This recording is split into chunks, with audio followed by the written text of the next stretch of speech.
চলুন আজ একটা ঝটপট রেসিপি দেখে নেওয়া যাক। এটা একটি কুমড়ো স্ন্যাক্স। প্রথমে কুমড়োগুলোকে ভাপিয়ে নেওয়া হয়েছে, এরপরে পেঁয়াজ আর কাঁচা লঙ্কা টুকরো করে কেটে নেওয়া হয়েছে।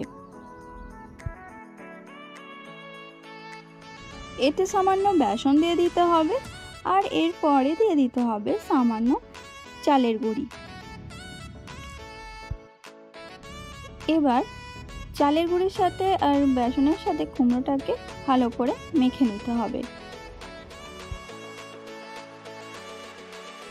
এমনভাবেই মাখতে হবে যেন একদমই ডালা ভাবটা না থাকে। আর এরপর দেওয়া হলো সামান্য বেকিং সোডা যাতে একটু মুচমুচে হয়, আর স্বাদ মতো দেওয়া হলো নুন। ভালো করে মেখে নিতে হবে। এরপর পেঁয়াজ আর কাঁচা লঙ্কাগুলোকে কুমড়োর সাথে মেখে নিতে হবে। ইভিনিং স্ন্যাক্সে কি বানাবেন ভাবছেন? এটা বানিয়ে দেখুন একবার। গরম চায়ের সাথে এটি খেতে দুর্দান্ত লাগে।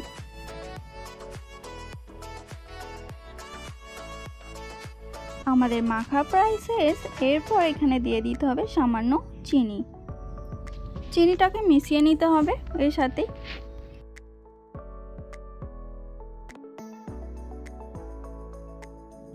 তেল গরম হয়ে এলে এরপর এই কুমড়ো মাখাটাকে পকোড়ার মতো করে দিয়ে দিতে হবে।